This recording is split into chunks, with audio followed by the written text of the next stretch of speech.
Can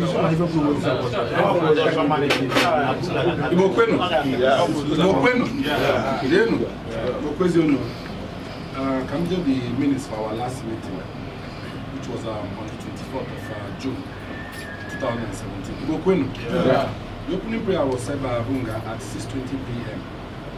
Minutes of the last meeting was read by the secretary, and motion for adoption of the minutes was moved by Fidelis Amahan and was seconded by Chukwuemeka Frederick. The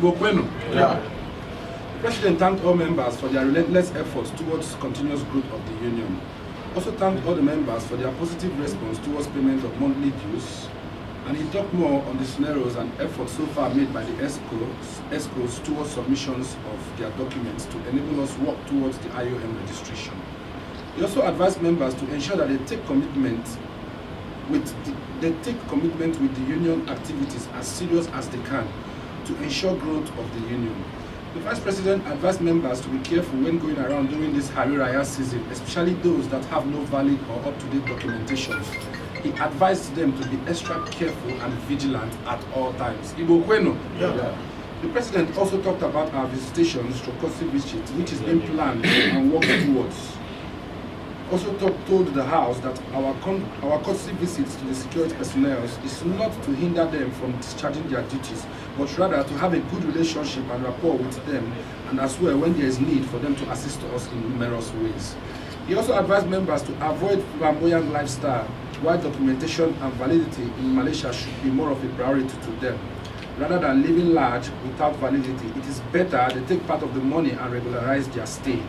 He also talked of the first visit we made, only to be surprised that someone has single-handedly visited and informed them that he is the person in charge of the whole Igbos and Nigerians inclusive residing in Malaysia. Playmaker asked if the visitation would be made during the celebration. Secondly, he talked on the extortions being taken from members without valid stay, and they are being charged as high as 3,000 Malaysia ringgit, no longer 200 ringgit and before. He was answered by the Vice President that at this present beginning of the celebration, if the visitation is made, there will be no one present at their offices. That's why the visitation has been stated for upcoming Monday, which is past as of today. While they are just back to work, the visitation has been stated for upcoming Monday while they are just back to work office. The President talked on our founding father, Papa, that coming towards the end of the year, contributions will be made in regards to that. Playmaker advised that at present we should start up contributions for Papa, and also suggested a fixed amount should be levied for all members. Mr. Fidelis Amahalu suggested that a committee should be set up regards Papa's case so as for it to be easier and achievable. The President advised that Papa's case will be worked on as soon as possible. Playmaker suggested that the head of the committee should be the Vice President and other few members. Apple said it's a good idea and also suggested that Playmaker should be among the committee members. The Vice President suggested that the committee setup should be made in the next coming meeting. Mr. Oscar Onyememe said it's a good idea, and for now there won't be need to put Papa on call regards the setup of a small-scale business for him, so as for us not to be overbilled. Abunga advised all members to be their brother's keeper, and whenever their brothers are in need, he or she should be able to help. He or she should help without discretion. The Vice President advised that from now till the next meeting, he will make inquiries and requirements towards the empowerment of Papa. While on progress, snapshots and videos will be made to the public on the preparation of the shop to be secured in progress. Nandi suggested that 1 million naira should be raised by everyone for him. Playmaker suggested that he will advise that Papa is being asked what small-scale business can he operate more better, that we will take him by surprise in setting up a provision shop. Fidelis Amahalu suggested that it is better being visited. Fidelis Amahalu suggested that it is better he is being visited and met one-on-one to get opinion from him. Uche suggested that we call him and sample his opinion so as to hear from him and his choice. Alaji advised the House that we should properly coordinate ourselves during meeting hours. Totomila advised that better for the Vice President to make his inquiries and 1 million should be marked to be raised in regards to Papa's case. And thirdly, meet with him and ask him what nature of business he will be interested in. The President informed members of the outcome of the ESCO meeting with Speed Rent, a property company in bracket, into rental of houses, another sub-bracket, and that they are ready to work with IUM regards assisting Africans to rent houses at a more affordable amount, and payment of rental houses will be strictly 1+1, right? It will be strictly 1+1, not 2+1+1. So the union will work towards partnering with them in bracket Speed Rent, and they are also willing to sponsor events and occasions being put up by the IUM. Ibo Kwenu, Totomila said it's a good and welcoming idea to be in a good bilateral relationship with the Speed Rent, most especially in terms of security, that if they can give us security assurance, then it is okay. Fidelis Amahanu suggested that needless for them to be invited for general meeting, that it is better the ESCOs meet with them. Mr. Emeka suggested that it is better they are invited to the next general meeting so as for members to be free to ask questions. The President advised that it will be better they are invited to our general meeting. The Secretary suggested that it is better they are invited for a meeting with the ESCOs. Secondly, where does security issues stand in question mark? The Vice President suggested that it's better the ESCOs meet with them, including some hand-picked members from the General House, as a result of some factors that might not be appropriate if they are invited to our general meeting. Fidelis Amahanu suggested that our next meeting is important that our provost is available to take charge of the floor. The Vice President advised members to be careful on how they move around, especially with the present reports of a cop disturbing Africans and extorting money without reason. The President advised members to come up with more facts and information like name, car number, while he will follow up the case to the superior officers. Fidelis Amahanu was being appointed as the new provost by the General House. Motion for adjournment of the meeting was moved by Lemika. Closing prayer was said by Apple, and the meeting came to an end at 7:43 p.m. Ibo Kwenu? Yeah. Leno? Yeah. Come down to our financial breakdown. Our last opening balance was 11,846 ringgit. Ibo Kwenu? Yeah. And then we add to our last monthly dues realized, which was 2,100 ringgit, and the lateness fine, which is 330 ringgit. So we are adding a sum of 2,430 ringgit to the open sum of 11,846 ringgit, and that brings us down to 14,276 ringgit. Ibo Kwenu? Yeah. So down to our expenditures from the month of June to the month of July, today, 30th of July 2017. While our opening balance opened at 14,276 ringgit, we have the following expenditures as follows. From Apple, we have the gifts, cash gift for the Hari Raya, 500 Malaysia ringgit. And then we have the cash gift to late IG's daughter, one of our late members, to his daughter for 200 Malaysian ringgit. Then we have our yesterday executive meeting. We have expenditure for food for 200 Malaysia ringgit. And then we have the top up for communication and SMS. It's 100 ringgit. Then we have for our hampers, which we bought 5 sets of hampers for our Hari Raya visitation, brings that one to a total for the hampers at 1,400 Malaysia ringgit. Then for food and drinks, after the visitation, on the day we went for our courtesy visits to distribute the Hari Rayas to the various personnel, that was 420 Malaysia ringgit. And then we bought a brand new camera for IUM Malaysia at the cost of 3,290 Malaysian ringgit. And then our total expenditure from the month of June to the month of July today, which is 30th of July, brings us to a total sum of 6,110 ringgit. Ibo Kwenu? Yeah. And then brought forward 14,276 Malaysia ringgit, make a debit for 6,110 ringgit. It brings us to opening balance for today. As at present, our cash available balance is at 8,166 Malaysian ringgit. Ibo Kwenu? Yeah. Leno? Yeah. Ibo Kwenu? Oh.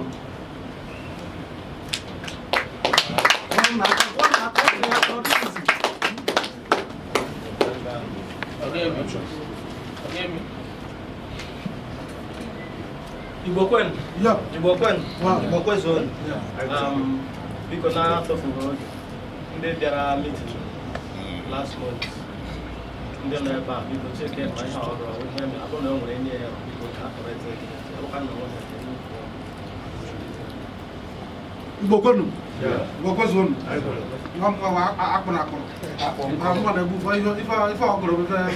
I am a last meeting.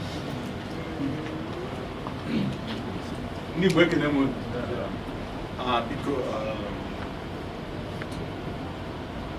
onye ebe a kịta environment ebe anyị nọ na ọ bara n'ihe a na-eme ọ dị oke ọ mara mma ihe anyị ji echuzu ụdị ebe a even though na anyị na-akwụ ụkwụ all eyes is on us ọ bụghị otu anyị si wee bido Igbo Union and ebe a ihe anyị ji wee na-echuzu ụdị ebe a anyị fụkwa another place dị otu anyị ga-eyuzu ya ọ bụrụzi ihe crowd ka Igbo Union na-eme because why bidoro ya ana ọbụla akwụkwọ na line de ya jedo nọzie na ya ọ na-ebuzi campaign ebe niile ojikwa na Igbo Union so stage nke ha gawana so ihe anyị chọrọ quality anyị ebidogo process of our registration Register of Society Malaysia ekwugo that na our logo dị okay so every other things now broken now, the whole things are the truth. The MJ about that now. I'm the new faces today. Our members, number sign people. I'm gonna win every meeting.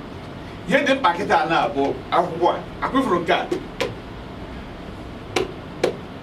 Isn't it on the Igbo Union? Time ana anwansi onye put flash onwe eje ọ dị important biko maka ndị up to date ọ ndị nọ n'Igbo Union ọ ebe aka anyị na enene aha gị enwe ụbọchị ma mmiri ọ na-ezo ma nwa na-acha the power ji Igbo Union anyị ji na-aga n'ihu bụ anyị na-agụ nwa eziokwu and how a family anyị ebidogo ya and ọ na-aga anyị ma otu Malaysia si wee dị onye a idenye ebe a idenye ebe a idenye ebe a idenye organization mụkwana after so many years mara ihe mere nụ mgbe mmadụ need assistance anyị ma waiting day n'obodo a onye mere this Igbo Union idenye aha gị afụtatanya ihe this one is more of ndị denye aha today afụnia as those things maybe nwere ike nọ na one club one society one nka mba nke a dị different our number two all the kita na all original even though most of our members on the way or but onye ọbụla agba mbọ mana that na Igbo Union na Malaysian government needed to form a society like this community mmadụ 7 I carry 7 here so I want to go number Malaysia chọrọ onye ka jiwe ekwu ọ wụrụ ihe crowd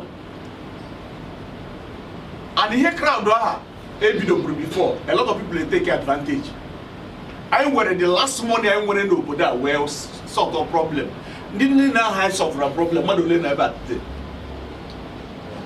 so all system anyị tiri kita meziri ị na-akpọzi balance a na-afụ balance camera na ndị bidoro right from the time ebido Igbo Union ama mgbe ebidoro ya a few of us ji own personal money na-akwụ ya but mgbe Igbo Union take over onye ọbụla mgbe ego na anyị na-akwụ every meeting that time anyị nwere ego igo camera but every day problem ka eji ego anyị na-enweta were na-asọrọ problem emegidere ihe anyị jesi esogide na asịzi mba problem ahụ agwụ so ka anyị gụrụ ihe property Igbo Union today's meeting two things onye ọbụla gee ntị because I was an executive yesterday ndị na-abịa meeting maka na last time anyị na-ekwu okwu Igbo Union after adversary anyị mere anyị agba bọọlụ anyị eme nka onye ọbụla ya lụta na ekwuru m na one thing is sure this year enweghị ihe ọzọ anyị mere n'obodo a ga-emechi ahụ n'obodo a and aha ga-abụ anyị ga-eredi a hall like this ma onye ọbụla invite na onye ọbụla abịa ma friends ma family everybody onye ọbụla eri ya ṅụọ all the only thing I told him achieve today yesterday I put it na executive maybe then I get in one or two modelers in this room where join it together. Here for Igbo Union now have a year by each and wada. We just want to do the right thing. And here was Papa problem. All two things is important. Here on your brother will go to where they Otu I and an Igbo Union, all put I say name things achieve one by one because of the show. Otu will wear Otu according. Since Ibrahim Malaysia, even almost since Ibrahim Malaysia, since I'm already running to the and when they meet in the before every month and then account.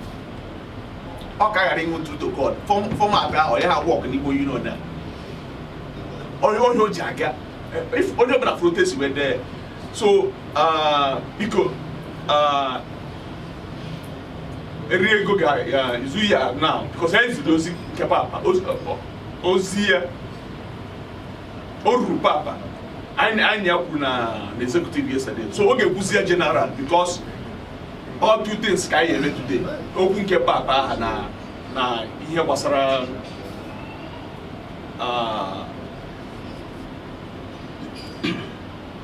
All of that is weather. So if finish here, officially ke Papa na it is your na general. It was a matter. Marota gets you a mayor, and with so many options.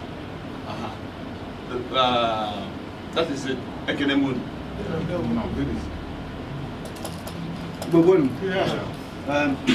Dohana na dochila ka club as onisi. Mana if it na meeting. Okay, to avoid mistake. All the market 5 minutes. It only has support here. Only also has support where I say no before I buy another agenda because it is where carry on. Don't work with that now. If you go there now, now somebody suppose is second hand, you know. We are not as I say no, we move on. Because we.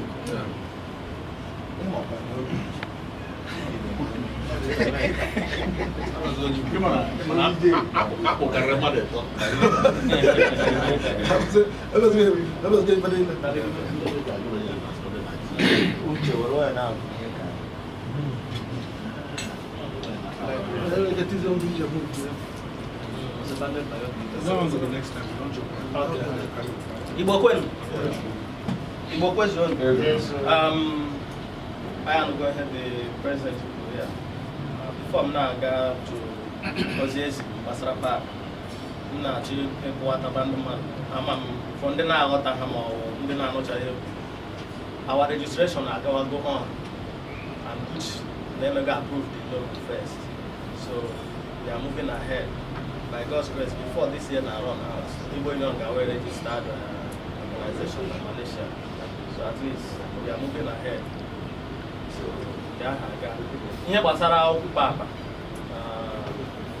akpọ m ya na phone mona ya bụkwa so ya jụọ ya ka esi ya na ndị Igbo Union na-achọ inyere ya aka na anyị nọ kpakọrịta sị yes na condition ya abụghị na ọ dị ka mma ọbụkwa na ọ nwụrụ anwụ mana ọ dịcha ha mma, so anyị sị ka ihe anyị emere ya ka ọ wee nwee ebe ọ ga na-esi na-enwetatụ ego because anyị sị ka anyị chere ego were nye ya na o were ya bụ akpara esi kwere ebe ụmụazị ya akpọ ya dara ego abụ asị na anyị chọrọ imere ya ihe ọ ga na-enweta income ka ihe asị ya bido na ka ihe wụ ihe ọ ya emenwu, so wee sị nyanwa wee sị na ọ ya aka mma na ahịa wụ ihe ya laikiri since ya na-achọ ibido mana ọ ya enweghị ego ire mmanya ire wholesale no matter the little mana ire wholesale ọ bụrụ na ọ 3 cartons ka ya nwere at least mmadụ bịa ya binye onye ahụ 1 carton n'ọnụ wholesale then nwekwe ndị retail ere, so na ọ ya kara ya mma You say I can go na wholesale price on wholesale on the come on ya dey high. I say no.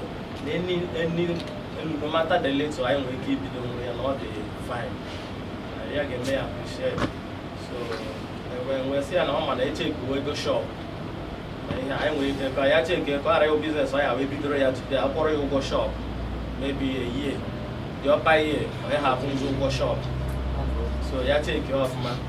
Was yes. No ya come na abo na ebido ya ka ya ma ye weta na aro here ka container ma we put container do so that container heba ha wo no ya we permanently odo ni no ga na ko wo den enwe si o ne I agada wo iju we ebido ya so ya ma say na ya na ha ko shop no as business ka ya na aro ya ma do tia si aro business so mo si okay na man ko ho make it back to him so I have him mo na ya When? Yeah.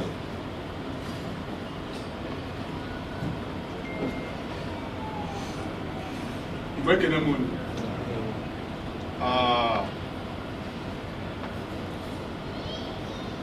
Okwu papa.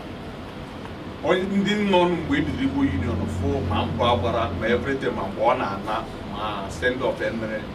So anyị na-try. I na-try. So about the condition here, somebody eberopa have to say about it now. So the story, I want something encouraging. But I think within by Monday, Tuesday, his own personal number na Nigeria, I get here in our WhatsApp. So that individuals will give him access to his number. And when he told me as an individual, he can be able to call him. So I get here on WhatsApp or the down. But he had an email, he had to email as an organization. I got a minute here. So my executive yesterday, I put a go in. I had to. And cow suggestion in the executive. Another go with the Braganato. Go. On your Benafugoka, here was a rego. Can I say meeting up our demand, all this why problem need them on our times in Kulo that we check each other.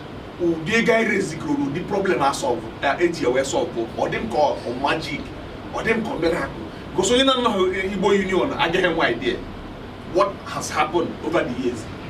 So I don't get this guy and I watch a ticket, balance higher for 30 ringgit, 20 ringgit. Okay?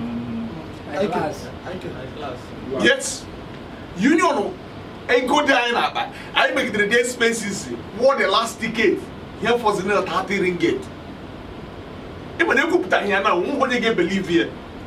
Have go to here now go just carry onye Igbo no Malaysia no Igbo Union. I want to go to him. All the can here benefit whatever. The main thing Igbo Union go has only Igbo no this country Malaysia and China maputana. No tobros where they carry. Gari rionya. I put the yesterday meeting Emere. Somebody or no Igbo Union. Which go my problem as now people just work out their property and things like that. A lot of things happening in this country. Of course, all no back on email, all no the boy Union and where I don't be with him. We have to come out and protect the one nine working. So we're not gonna got the standard of what. For example, Otai Noketana, where they were born. And one that now meeting now, I'm not only do to our Rikin Okatane, Maconia. Again, you are system again break it down. Because Simona didn't get Umuneg or somewhere. So I had you, Jim. Again, because I'm trying to join all these things. I wouldn't yesterday. Only one problem. apart from is I would that now. Only boy you know one had a problem at book if you are 100 ringgit to go to car. That's that 100 ringgit that I get your work was supposed to go to West. I'll give him now. As only on the boy union, it up to date. It up to date. And when he can achieve a wedding. I know yesterday. I can not to Zoto. No, you're gonna have what he was like can't to her. Can we do we have emergency? I won't mind. I'm a over to him. Oh, you're gonna make it went to now. Only or 20 or email wedding now. Oh, no, not you cook down one. Oh, na madam no na chi ekwa ozu. So I got to each. I check go na nwere ike nyonya o mu 2000 3000 whatever. Mana that na Nibo Union. Ego obura ị na-spend n'obodo onye ọbụla ga-atụ ya one by one. Ọ bụrụ ebe aka ya bibi mere anyị n'ipikiri ego kekene dashira ego erueti si na egutatu n'Igbo Union na ya survive. All secret Igbo Union dem ọfụma. Igbo si chọrọ imere anyị saraka ịchịkwa ya okwu nye anyị sonye ọbụla nwa aṅụrị is a different thing. Mana ọwụ na meeting a ka ya abịa. I say that na in the area today na no get wa ga akwe e putaze do ogom I was this na without you ezokwu ndị Igbo Union na gbogbo efi a ọ na-ekwu eri ọ ka na-eri ni today ọ ya ha work so ina na ego na atụ ụmụ anwa na gị no aka calculate yes no amamuru go tebe na-ekwu ebe na jena aka calculate yes na based on our number, no 20, 50 ringgit. Otu aka gesi tuwa ya. So I actually jim back here, where help one ka ego na dia n'aka because here most mistake I made over the years. Ka na choka I do well correct here. Nka ha one. Nka among go ta hen so that one now I could be afọ force.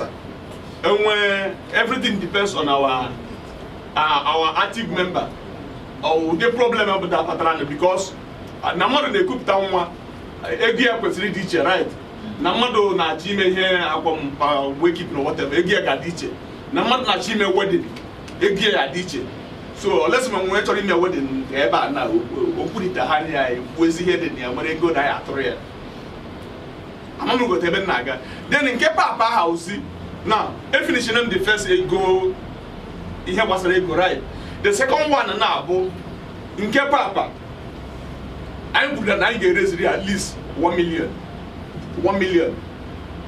now from now to December